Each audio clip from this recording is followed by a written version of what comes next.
Hello everyone, welcome back. This tutorial you will learn update all apps on your Android phone. You can follow this guide easily updated the all of apps on your device. Let's jump right in.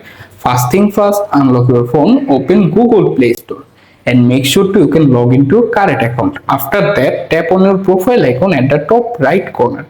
Here, scroll through the page, located the Manage Apps and Device option, click on it. After that, go to Update Available section.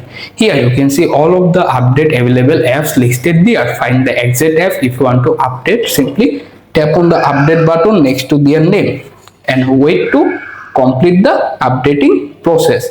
However, if you decide to update all of these apps at one click, simply click on the Update All button at the very top and wait to complete the updating process. That's it guys, you are done. Hopefully this guide will help you. Please like this video, also subscribe to my channel. Take care guys.